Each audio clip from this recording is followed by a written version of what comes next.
ఎంఓయూలు చేసుకున్నాం. తప్పకుండా మేము అనుకున్న లక్ష్యానికి ప్రభుత్వం ఆలోచన చేస్తూ ఉన్న 1 ట్రిలియన్ ఎకానమీకి మొదట అడుగులు వేసినాం. ఇది గొప్ప విజయం మేము ఇప్పుడు అనుకోవటం లేదు.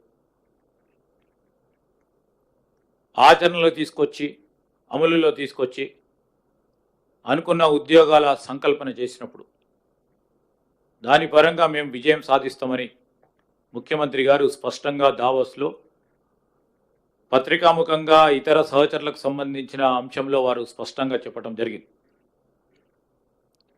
క్యాబినెట్ సమిష్టిగా ఇదే ఆలోచన తీరుగా ముందుకెళ్తా ఉన్నాం. ఒక మారు ఆలోచన చేస్తే ఈరోజు వేగంగా అనుమతులు తీసుకురావాలి, అనుమతులు ఇవ్వాలి, మంజూరు చేయాలి. ఇవన్నిట్లో కూడా మనం ఆలోచన చేస్తే ఇన్వెస్టర్కి కాన్ఫిడెన్స్ ఏర్పాటు చేసే ప్రక్రియని ఇంకా వేగవంతంగా ముందుకు తీసుకెళ్లే ప్రయత్నం చేయటం జరిగింది. దాదాపు గౌరవ ముఖ్యమంత్రి గారు, మేము, మా అధికారులు సమిష్టిగా, దాంతోపాటు క్యాబినెట్లో ఉన్న సహచరులందరూ కూడా పాలసీ విధానాల్లో తెలంగాణ రాష్ట్రానికి, తెలంగాణ రాష్ట్ర ప్రజలకు ఉపయోగపడే విధంగా మన పాలసీ విధానంలో మార్పులు తీసుకురావాలని కోరిన వెంటనే మార్పులు తీసుకొచ్చి ఇది అనువైన వాతావరణాన్ని కలిగించడానికి వారు చేసిన కృషికి కూడా మేము హృదయపూర్వకంగా కృతజ్ఞతలు తెలియజేస్తా ఉన్నాం. మనందరికీ తెలుసు, హైదరాబాద్ తెలంగాణ రాష్ట్రానికి ఒక బ్రాండ్ ఇమేజ్ ఉంది. హైదరాబాద్ కానీ తెలంగాణ అంటేనే బిజినెస్ అని మన క్యాప్షన్తోని దావోస్లో పేర్కొనటం జరిగింది. ఆ క్రమంలో ప్రతి అడుగు వేసినప్పుడు ముఖ్యమంత్రి గారు, మేము అందరం కూడా ఒకటే ఆలోచన చేసినాం. ఎందరూ ఎవరు ఎప్పుడు ఈ సంవత్సర కాలం విమర్శలు చేసినా అన్ని విమర్శలను కూడా సద్విమర్శలుగా తీసుకోవాలి.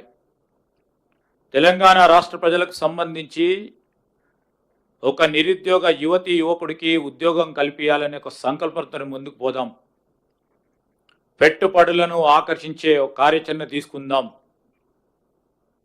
అని ఆ ఆలోచన ప్రక్రియలోనే మొదటగా సింగపూర్ ప్రభుత్వానికి సంబంధించి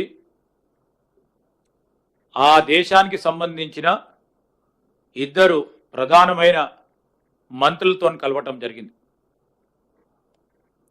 విదేశాంగ మంత్రి గారు, అదేవిధంగా పెట్టుబడులకు సంబంధించిన కామర్స్ మినిస్టర్స్తోని ఇద్దరిని కూడా కలవటం జరిగింది.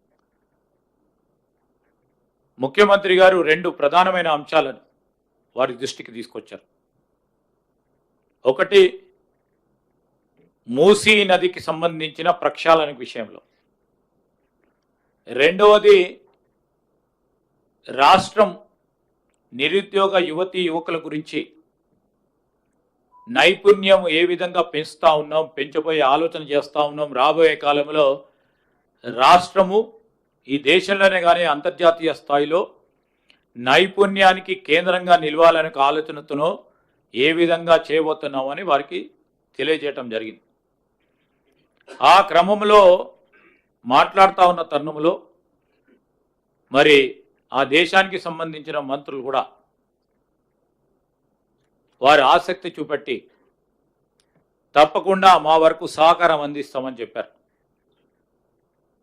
దానిలో భాగంగానే సింగపూర్కు సంబంధించిన, దేశానికి సంబంధించి ఒక చిన్న నది సింగపూర్ రివర్,